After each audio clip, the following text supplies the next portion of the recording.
एक इमरान खान साहब ने इंटरव्यू दिया समी इब्राहिम साहब को, और उस इंटरव्यू का एक हिस्सा है जिसके ऊपर मैं ये वीडियो रिकॉर्ड कर रहा हूँ सुबह फजर से पहले, और सारी रात इसके ऊपर बहुत ले दे हुई है, बहुत शोर मचाया गया है।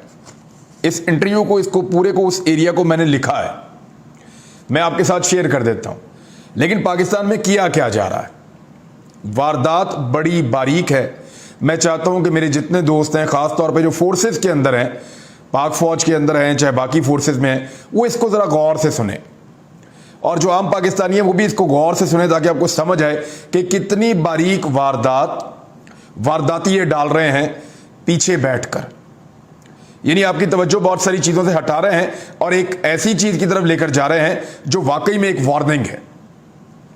देखिए, इमरान खान साहब के इंटरव्यू में से मैं आपको 3 जुमले पढ़ के सुनाता हूं पहले, और इन 3 जुमलों के ऊपर पूरा नैरेटिव बिल्ड किया गया है। एक एंकर ने बोल बोल के अपने फेफड़े फाड़ने वाला वो हो गया था, और उसने इसके ऊपर एक बड़ा नैरेटिव बिल्ड किया। फिर बाकी एंकर्स को बताया गया, उन्होंने इसके ऊपर ट्वीट किए, जिसका प्रोग्राम था उसने प्रोग्राम किया। फिर जियो का और मुख्तलिफ चैनल्स की ड्यूटी लगाएगी कि इसको और उठाओ और उठाओ। फिर इसके पीछे जो लोग हैं जिनके फ़ोन आते हैं, उनके फ़ोन आ रहे थे, उनका दबाव आ रहा था। तारिक मतीन साहब ने भी, उनको भी कुछ दोस्त ने बताया, मुझे भी एक दोस्त ने बताया कि हमें प्रेशर आया है कि आप इस चीज़ को जितना मैक्सिमम हो सकता है चलाइए। अब ज़रा इमरान खान साहब के उस पूरे जो इंटरव्यू है उसमें से मैं सिर्फ 3 जुमले आपको बताऊंगा। आपको इमरान खान से 1 मिनट में नफरत हो जानी चाहिए। एक है, सबसे पहले पाकिस्तान की फौज तबाह हो जाएगी। दूसरा जुमला है, पाकिस्तान के न्यूक्लियर जो डेटरेंस है, न्यूक्लियर हथियार, वो खत्म हो जाएंगे। तीसरा, पाकिस्तान के 3 हिस्से हो जाएंगे। हुई ना नफरत इमरान खान से? कितना बुरा लगा आपको? बहुत बुरा लगा होगा। ये 3 जुमले सुनने के बाद जो रिपोर्ट किए गए हैं मुख्तलिफ मीडिया हाउसेस की जानिब से, मुख्तलिफ एंकर्स इसको रिपोर्ट कर रहे हैं। सलीम साफी ने तो यह भी लिखा कि 3 साल वज़ीर आज़म रहा तो उसने 3 टुकड़ों की बात की, अगर 4 साल रहता तो 4 हिस्से कर देता पाकिस्तान के। यानी बुग़्ज़ की भी कोई इंतहा होती है। किसी को याद है बिलावल भुट्टो जरदारी ने एक दिन कहा था कि सराइकिस्तान और जो है सिंधु देश बन सकता है, यानी सराइकी देश भी बन सकता है, सिंधु देश भी बन सकता है अगर बांग्लादेश बन सकता है तो। उसके ऊपर तो किसी ने नाच गाना नहीं किया, उसके ऊपर किसी ने इतना शोर नहीं मचाया। यहां इमरान खान ने किसी ख्वाहिश का इजहार नहीं किया, एक खदशे का इजहार किया। आप जरा गौर से सुने। पहला जुमला, सबसे पहले पाकिस्तान की फौज तबाह हो जाएगी। दूसरा जुमला, पाकिस्तान के जो न्यूक्लियर हथियार हैं वो चले जाएंगे। तीसरा जुमला, पाकिस्तान के 3 हिस्से हो जाएंगे। इन 3 जुमले सुनने के बाद आपको बहुत गुस्सा चढ़ता है, लेकिन अब मैं आपको पूरा का पूरा टेक्स्ट जो मैंने लिखा उनके इंटरव्यू में से वो पढ़ के सुनाता हूं। सवाल पूछा गया इमरान खान साहब से कि फौज से नाराजगी के हवाले से एक सवाल था। इमरान खान साहब ने कहा, यह असल में पाकिस्तान का मसला है, ये एस्टेब्लिशमेंट का मसला है। अगर इस वक्त एस्टेब्लिशमेंट सही फैसले नहीं करेगी, मैं आपको लिख कर देता हूं और यह भी बता देता हूं कि फौज सबसे पहले तबाह होगी, क्योंकि मुल्क बैंकरप्ट हो जाएगा। किधर जाएगा मुल्क, मैं आपको सीक्वेंस के साथ बता देता हूं। ये जब से आए हैं रुपया गिर रहा है, ये इंपोर्टेड गवर्नमेंट की बात कर रहे हैं। स्टॉक मार्केट नीचे जा रही है, चीजें महंगी हो रही हैं, पाकिस्तान डिफॉल्ट की तरफ जा रहा है। अगर हम डिफॉल्ट कर जाते हैं, इसका मतलब है पाकिस्तान दिवालिया हो गया है या दिवालिया होने की तरफ चला गया है। सबसे बड़ा इदारा कौन सा है पाकिस्तान का जो सबसे पहले हिट होगा? पाकिस्तान की फौज। जब पाकिस्तान की फौज हिट होगी तो जो इसके बाद हमसे कंसेशन ली जाएगी, यानी जब आपकी फौज हिट होगी, अब दिवालिया हो गए, तो आलमी इदारों के दरवाजे पे जाके आप बैठ जाएंगे और वो आपसे कहेंगे, जनाब हम आपको देते हैं, आपको बैंकरप्सी में से निकालते हैं, आपको दिवालिया स्टेटस आपका खत्म करते हैं और आपके कर्जे माफ करते हैं, लेकिन उसके लिए आप हमारी बात माने। और फिर वो हमारे साथ वो करेंगे जो यूक्रेन से उन्होंने ली थी, वही कंसेशन ली जाएगी न्यूक्लियराइज करने की। सबसे बड़ा मसला तो उनको हमारा वाहिद मुसलमान मुल्क है जिसके पास न्यूक्लियर डेटरेंट है। जब वो चला गया तो फिर क्या होगा? जब पाकिस्तान के पास न्यूक्लियर हथियार ना हुए, क्योंकि यूक्रेन के साथ भी उन्होंने यही किया था, हम आपको सपोर्ट करते हैं, आप न्यूक्लियर हथियार खत्म कर दें।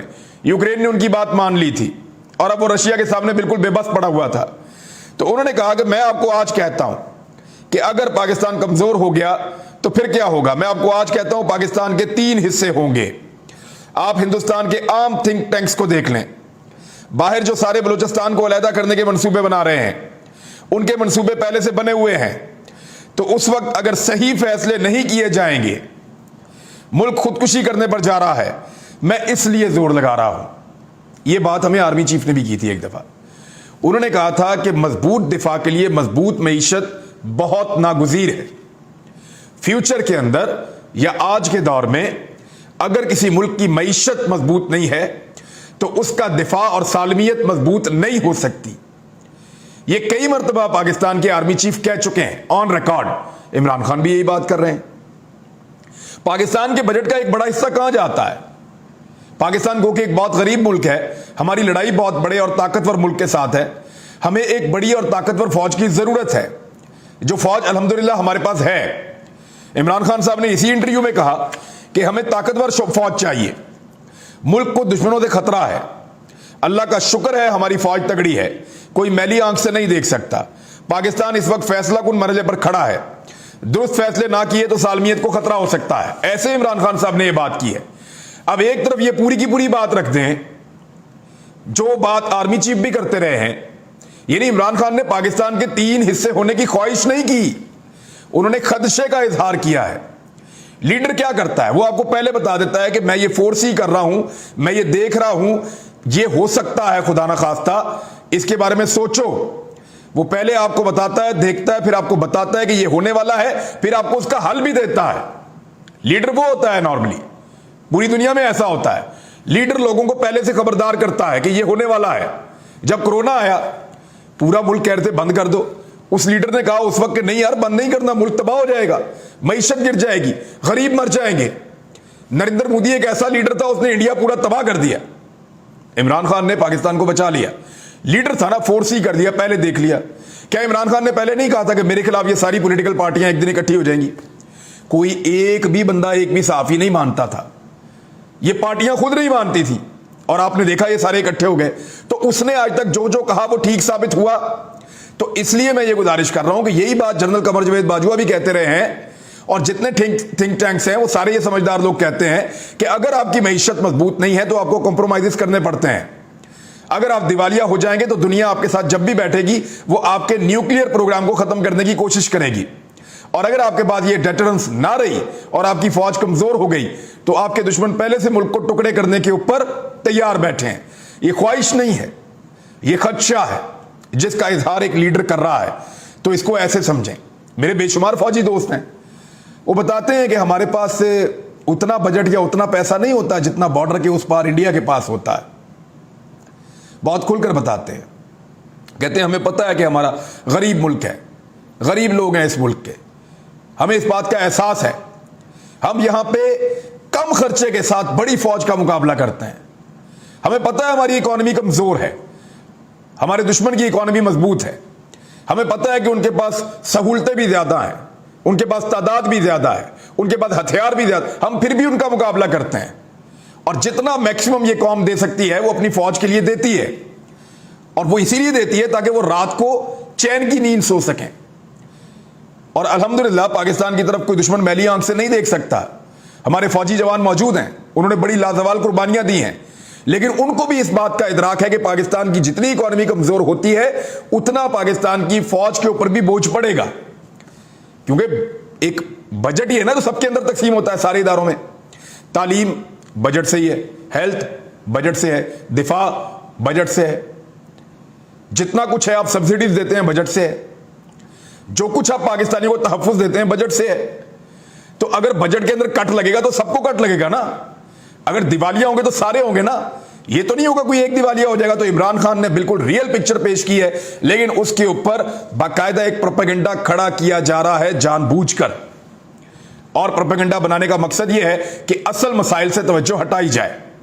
यह बात पाकिस्तान का एक एक फौजी, ये बात पाकिस्तान का एक एक सिविलियन, ये सब जानते हैं कि जब मईशत के ऊपर चोट लगती है, आपकी मईशत गिरती है, आप दिवालिया या बैंकरप्ट होते हैं, तो फिर आपके तमाम इदारों के ऊपर तबाही आती है। और जो जितना बड़ा इदारा होता है उसका उतना ज्यादा नुकसान होता है। और पूरी दुनिया की नजरें पाकिस्तान के न्यूक्लियर एसेट के ऊपर हैं। ये पाकिस्तान के तमाम थिंक टैंक्स जानते हैं। ये खदशा है, ख्वाहिश नहीं है। जैसे बिलावल ने कहा था कि सिंधु देश बन जाएगा, सराइकी देश बन जाएगा, जैसे इससे पहले शहबाज शरीफ कह सकते हैं कि कई दफा कहा उन्होंने खूनी इनकलाब आ जाएगा पाकिस्तान में, ये हो जाएगा। हर किसी ने बात की है, लेकिन कभी इस तरह किसी ने नाच गाना नहीं किया उसके ऊपर। इतना रोला पाकिस्तान में नहीं डाला जितना इमरान खान के स्टेटमेंट में डाला। और डालने का मकसद है, ये एक जगह पे मॉनिटरिंग हो रही है, हो तो 3 जगह पे रही है, लेकिन खास तौर पे एक जगह पे बड़ी माइन्यूट किस्म की मॉनिटरिंग हो रही है। और तवज्जो हटाने के लिए असल मसाइल से कि पाकिस्तान को इधर तक पहुंचाया किसने, वो कौन था जो यहां तक पाकिस्तान को लेकर आया, इन मसाइल से तवज्जो हटाने के लिए ये दूसरे इस किस्म के इश्यूज कि एक जुमला यहां से पकड़ो, एक वहां से पकड़ो, एक वहां से पकड़ो, एक नया नैरेटिव खड़ा कर दो। वो जो 3 जुमले मैंने बोले आपके सामने इमरान खान के, वो सुन के तो आपको बहुत गुस्सा आया होगा कि पाकिस्तान की फौज तबाह हो जाएगी, पाकिस्तान का न्यूक्लियर प्रोग्राम खत्म हो जाएगा और पाकिस्तान के 3 टोटे हो जाएंगे। कितना गुस्सा आया आपको। लेकिन जब आपने पूरा सुना कि इमरान खान ने ये क्यों कहा और किस वजह से कहा और पूरा इंटरव्यू क्या था, तो आपको समझ आया कि बीच में ये 3 जुमले एक्चुअली उनकी असल जो स्पिरिट है उसको सपोर्ट कर रहे थे कि अगर खुदा ना खास्ता पाकिस्तान बैंकरप्ट और दिवालिया हो गया, जिस तरफ ये हुकूमत लेकर जा रही है, तो सबसे बड़ा नुकसान पाकिस्तान की फौज को होगा, फौज हिट हो जाएगी।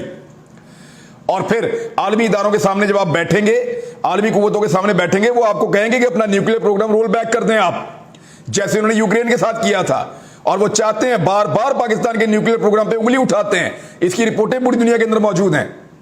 और अगर पाकिस्तान के पास ये डेटरेंस ना रही तो दुश्मन तैयार बैठा है, वो बलूचिस्तान को लेकर, बाकी जगहों को लेकर पाकिस्तान में साजिश करेगा। और उनकी साजिशी थ्योरीज मौजूद हैं जिनके मुताबिक वो पाकिस्तान के टुकड़े करना चाहते हैं, खुदा न खास्ता। आपका लीडर आपको ये बता रहा है, आप ये बात नहीं समझ पा रहे, ना समझिए, लेकिन इसका मजाक मत उड़ाइए। अब जो बात जिसके ऊपर मजाक उड़ना चाहिए जरा वो तो आप सुने। अगर इस तरह का स्टेटमेंट कहीं इमरान खान के किसी वजीर ने दिया होता तो मीडिया ने चीख चीख कर अपने पेट फाड़ लेने थे, अपने गले फाड़ लेने थे, अपने फेफड़े तबाह कर लेने थे, चीख चीख कर। स्टेटमेंट सुने आप, मिफ्ता इस्माइल। पेट्रोल और डीजल ज्यादातर अमीर अफराद इस्तेमाल करते हैं। वो किसान के ट्रैक्टर में क्या डलता है? पानी डलता है।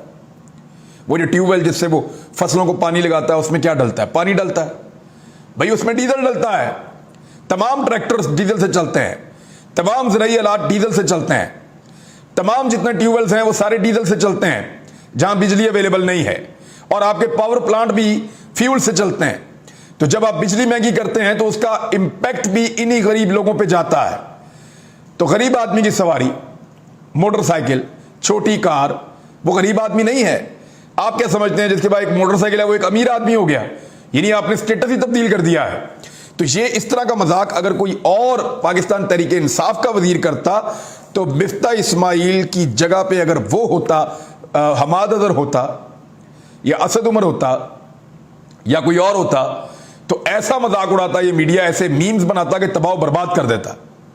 लेकिन यहां इन्होंने कहा बड़े आराम से कि पेट्रोल और डीजल ज्यादातर अमीर अफराद इस्तेमाल करते हैं। फोकस जो है वो हटाया जा रहा है बदतरीन लोड शेडिंग से। यह दावा किया गया था कि 1 मई से लोड शेडिंग 0 हो जाएगी। गुज़िश्ता 1 महीने में इन्होंने तरपा के रख दिया है पाकिस्तान के शहरियों को। हर शख्स शिकवा कर रहा है 14 घंटे लोड शेडिंग, 16 घंटे लोड शेडिंग, 14 घंटे लोड शेडिंग, 15, 16 घंटे लोड शेडिंग। यही चल रहा है शहरों में, देहात में, और लगातार 3-3, 4-4 घंटे लोड शेडिंग हो रही है। यूपीएस भी काम नहीं कर रहा है। और इवन जो बहुत करीबी लोग हैं पीएमएलएन के या पीडीएम के, वो खुद शिकवे कर रहे हैं कि तबाह हो गए, हम बर्बाद हो गए। इस हुकूमत की नाअहली हमें भुगतनी पड़ रही है। एक 3 और एतराफ किए हैं मिफ्ता इस्माइल ने, जरा वो भी आप सुन लें। एक तो आलमी महंगाई का इमरान खान का बयानिया दुरुस्त था। भाई अगर इमरान खान कह रहा था कि आलमी सतह पे महंगाई है इसलिए पाकिस्तान में महंगाई हो रही है, अब आप ये बात तस्लीम कर रहे हैं, तो उस दौर में इमरान खान के खिलाफ महंगाई मुकाओ मार्च लाने का क्या फायदा था? फिर तहरीक अदम एतमाद भी आप इसलिए लाए थे कि महंगाई खत्म होगी, और इमरान खान नहीं खत्म कर पा रहे।